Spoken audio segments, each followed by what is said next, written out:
Mga kahuan, handa na ba kayong marinig ang pinakahihintay nating balita tungkol sa bagyo ngayong araw na to? Tara, panoorin na natin! Magandang umaga mula sa Pag-asa Weather Forecasting Center.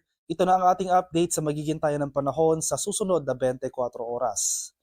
Patuloy ang epekto ng northeast monsoon o yung hanging amihan sa malaking bahagi ng northern at central Luzon, samantalang easterlies naman o yung mainit na hangin galing sa Karagatang Pasipiko ang umiiral sa nalalabing bahagi ng ating bansa.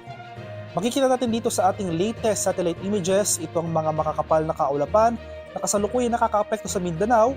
Ito yung epekto o yung patuloy na epekto ng easterlies sa nabanggit na lugar. Kaya for the next 24 hours, asahan natin na posibleng magtagal pa yung mga kaulapan na ito, babagsak o posibleng bumagsak yung mga pag-ulan na dala ng mga kaulapan na ito, especially sa hapon hanggang sa gabi. Kaya sa mga areas ng Mindanao, patuloy tayong maging handa at alerto sa mga banta ng biglaang pagbaha at pagguho ng lupa. Sa bahagi naman ng Luzon, especially sa eastern section ng Luzon, dahil sa amihan makakaranas rin tayo ng mga kaulapan at pag-ulan, particular na dito sa rehiyon ng Cagayan Valley at sa mga lalawigan ng Aurora at Quezon. Sa Metro Manila at sa nalalabing bahagi ng ating bansa, magpapatuloy itong maaliwalas sa panahon.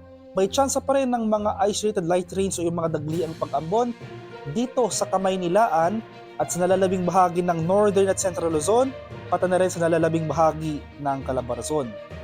Sa nalalabing bahagi naman ng Luzon, sa mga areas ng Mimaropa at Kabikulan, pati na rin sa buong Visayas, may tsansa naman tayo ng mga localized thunderstorms. Ito yung mga biglaan at panandaliang buhos ng ulan, kadalasang nangyayari sa hapon hanggang sa gabi.